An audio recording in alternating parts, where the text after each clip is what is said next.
Jean-Pierre Jeunet, it's such a pleasure and honor to speak with you. Thank you. Amelie You is... spell very well my name because Harvey Weinstein was used to say Jean-Paul Jeunet. Oh, no. Oh, it's Jeunet. I looked it up. It's on YouTube. You can find the correct pronunciation of your name. Good, good. Amelie is such a beautiful film. I saw it more than 20 years ago in theatrical release. It has, I mean, not just the film, but the soundtrack has had such a huge impact. I think it's fantastic that it's getting a wide release. So people who didn't see it first time around can see it. What do you think is the sustaining power of this movie and its whimsical, beautiful message about life? I don't want to give a message. François Truffaut, the French director, he was used to say, "I have nothing to say, but I have plenty of stories to tell." And another line I love, it's from Alfred Hitchcock. He was used to say, "Some people they make um, some slice of life. I prefer to make a slice of cake, slices of cake." This is my philosophy. First of all, I need to have some pleasure to make, and if I have some pleasure to make, probably I will share with some other people my pleasure to make. Where did the character of Amelie come from? She's very different. She lives in a whimsical, imaginary world in her head, yet has such an impact on the people in her life. This is me. I am Amelie. Because the stories are coming from my own life.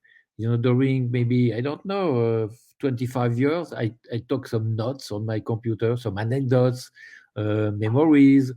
Don't say anything to a director. He can steal everything, I have a very bad memory for bad things, but I have very good memories for beautiful anecdotes. And Amelie, it's full of anecdotes. And the most difficult part was to find the way of the story.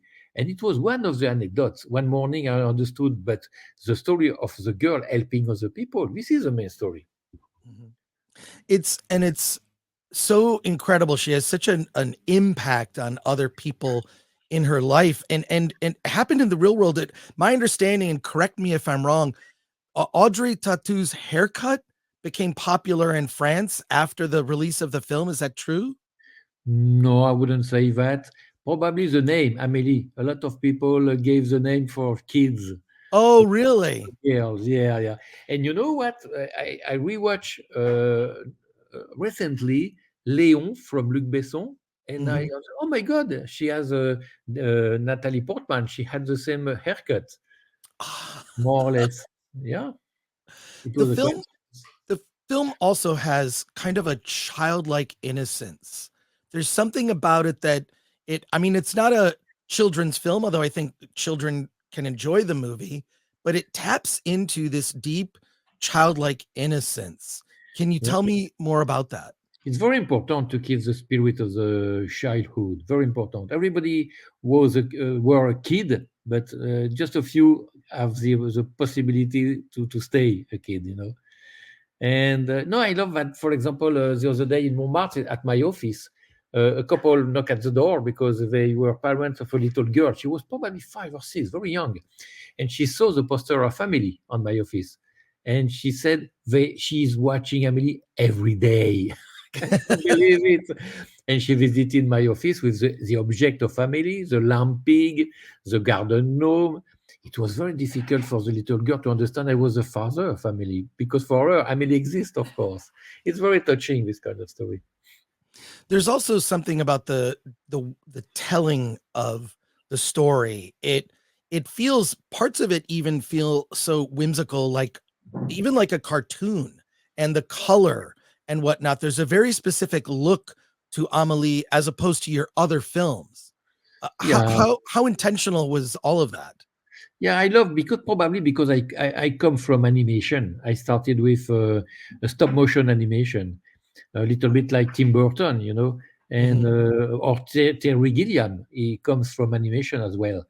And we spoke about that with Terry Gilliam. And when you come from animation, you would like to control everything. You are a control freak, and you would like to control the set, even when you shoot outdoor. That's the reason we modified Paris. We made a fake Paris with a poster on the street. We got rid of the dog shit on the street. And about the color, it's like an animation film. I wanted to make something special. It's a timeless film. It's difficult to know what time is it, And no, I love to play with the costume design, the production design. I love to play with everything on the box to build the most beautiful thing we can. And also the music in the film. It's such a I personally was obsessed with the soundtrack when it came out and listened to it. It's so beautiful. What was your involvement with the soundtrack, and how did that process work? In fact, the truth, I wanted to work with Michael Nyman. And one day, the driver of the car put a CD from Jan Tiersen on the car, and I said, "Oh my God, this is it! It's so great." I called my producer and I said, "Stop with Michael Nyman. I love Michael Nyman. He's a great director, but Jan Tiersen was totally perfect." I met him. It was a coincidence. He was working very close to the editing room, and I believe about coincidences stories. And in fact, Jan Tiersen doesn't care about cinema. He told me, "Oh, you can take everything you want." And he composed probably 15 new pieces of music, La Valse d'Amélie. He is so talented. He's so great. And it was very difficult for my editor and me to choose because everything was working.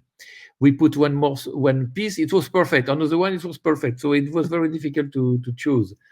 But it's so rare to have a perfect combination with pictures and sound and music. It was a kind of exception. Can you tell me about the casting? How did you find people in the cast that stand out, and then also Audrey herself? In fact, Audrey, I wanted to work with Emily Watson. Same thing for the music.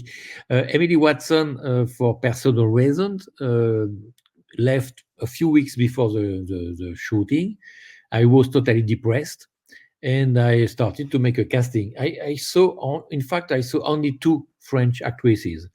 The first one was Emma de Caunes. I asked Vanessa Paradis. Do you know Vanessa Paradis? Mm-mm, I don't. No, she was married with a guy Johnny Depp. Ah, there we go. Yeah, and she wasn't available. So the third I saw was Audrey Tautou. And you can see the test of the casting on the bonus of the DVD. Mm. And I was totally amazed in 1 second. I asked her, where do you come from? And she was like extra, like an ET for me. And I was so happy. Immediately, I knew she was Amelie. And And and sorry, for the rest of the character, I make some tests with everybody, mm, even for the smallest character. There is a guy on the film, he says, "Ticket, please." And for this guy, I saw 20 actors. oh I'm very wow. picky. Yeah. And then there's the young Amelie. How did Yeah. you find young Amelie? But you make a casting with a specialist of kids, and she was from her mother was Brazilian, and I saw her recently in Sao Paulo. She was a teenager, and she came to me and she said, "You don't recognize me?" "No, I worked with you." "I don't know." It was Amelie. It was great. Yeah. Oh wow. And Yeah. one last question. Can you just talk a little bit about the enduring nature of this movie? This is a movie that I saw it in the States in the early 2000s, but it's been around more than 20 years. How is this like resonated so long with people? And what are your feelings about that? It's a kind of mystery, but probably because it speaks about generosity, and everybody has something good. Human beings are just the worst thing on earth. But on the other hand, everybody has something good. And we speak about that. And also, you have the small details, like when she puts the hand on the grain, the small details of the life I collect. Also, you have a beautiful Paris, a fake Paris. a beautiful music, a beautiful actress, a great actress.